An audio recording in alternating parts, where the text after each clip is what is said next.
Gold prices are shooting up to a record high, even higher than your relatives' expectations.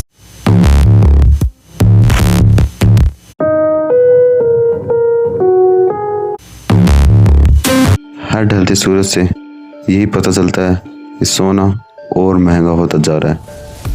दोस्तों, क्या आपने कभी सोचा है कि आखिर सोना यानी गोल्ड हर दिन इतना महंगा क्यों होता जा रहा है? क्या इसके पीछे डॉलर की गिरावट है या कुछ बड़ा खेल? चलिए जानते हैं कैसे सोना हमारी इकोनॉमी के साथ खेल रहा है और वो अपनी पूरी इकोनॉमी को भी हिला सकता है। दोस्तों, अभी आपकी स्क्रीन पर एक चार्ट है, उसको एनालाइज करो, आपको खेल समझ आएगा। एनालाइज करने के बाद हमें ये पता चला कि 2020 से लेकर 2025 तक सोना 2 गुना हो गया है। आखिर क्या वजह है कि सोना इतना महंगा होता जा रहा है? दोस्तों, सबसे पहला कारण तो ये निकल कर आता है डॉलर बनाम रुपया। सबसे नहीं समझ पाए तो मैं आपको इसे इजी लैंग्वेज में समझाता हूँ। पहले डॉलर का खेल समझो।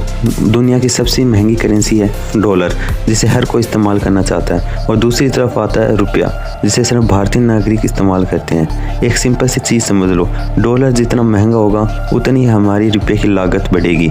सोचो, अगर $1 80 रुपये है तो हमें कोई भी अमेरिका से इम्पोर्ट करवाना होगा तो उससे ज़्यादा रुपये देने होंगे। अगर आपको अभी भी नहीं समझ में आया तो मैं इसे एकदम ईजी लैंग्वेज में समझाने की कोशिश करता हूँ। पहले आप इस डेटा को एनालाइज करो जो आपकी स्क्रीन पर दिख रहा होगा आपको।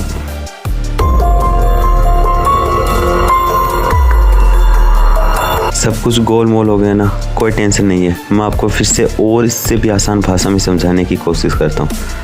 दोस्तों, अगर अमेरिकन डॉलर की रकम बढ़ेगी तो हमें ज़्यादा रुपए देने पड़ेंगे उसे 1 किलो सोना इंपोर्ट करवाने पर।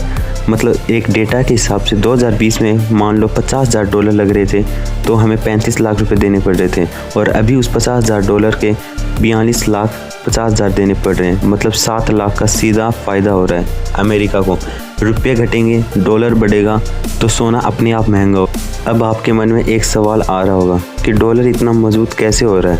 भाई, हम सबको पता है कि अमेरिका की इकोनॉमी स्ट्रॉन्गेस्ट इकोनॉमी है, जिसके कारण लोग डॉलर खरीदते हैं। डॉलर में इन्वेस्टमेंट करना लोगों को अच्छा लगता है और फ़ायदे का सौदा भी सोचते हैं। युद्ध हो या कोई कोविड जैसी महामारी या कोई फाइनेंशियल क्राइसिस, लोग डॉलर में ही इन्वेस्ट करते हैं। बस भाइयों, आप एक चीज़ समझ लो, जितना मजबूत डॉलर होगा उतना सस्ता रुपया होगा, और डॉलर महंगा होगा तो सोना भी ऑटोमेटिकली महंगा ही होगा। दोस्तों, पहला कारण समझने के बाद अब हम समझते हैं दूसरा कारण, क्यों सोना दिन पर दिन इतना महंगा होता जा रहा है। दूसरा कारण है भारी टकराव। भारी टकराव से आप यही समझते हैं देश विदेश में चले आर्थिक संकट, राजनीतिक झगड़े या कोई सिविल वॉर, सोशल केओस जैसे वार, महंगाई, तेल संकट, बैंकिंग क्राइसिस। दोस्तों, सही है, आप सही सोच रहे हैं, यही होते हैं भारी टकराव। मतलब कोई युद्ध, महामारी जैसे फाइनेंशियल क्राइसिस। सोचो भाइयों, जब कोई महामारी आती है तो लोग अपना पैसा स्टॉक, क्रिप्टो या रिस्क एसेट से निकाल कर डॉलर में इन्वेस्ट करते हैं। जैसे 2020 में कोरोना आया, सोना 48,000 पे चला गया, और वही सोना साल भर में 55,000 में चला गया।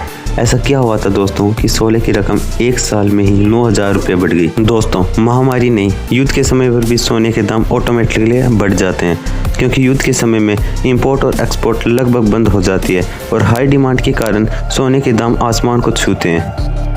दोस्तों, अभी भी आपके मन में थोड़ा भी शक हो तो प्लीज़ कमेंट में बताएं। अब हम चलते हैं तीसरे कारण में, जिससे सोने के दाम आसमान को छू रहे हैं। वो कारण है भारत में होने वाली शादी और त्यौहार। हम सब जानते हैं शादी और त्यौहार में सोने की डिमांड हाई हो जाती है, और हाई डिमांड के कारण और सप्लाई कम होने के कारण सोने की डिमांड बढ़ जाती है, जिसके कारण सोना फिर से महंगा हो जाता है। भाइयों, अब मैं आपको बताने जा रहा हूँ लास्ट पॉइंट, जो मेन कारण है सोने की प्राइस का बढ़ने का, वो है टैक्स और सप्लाई चेन। टैक्स।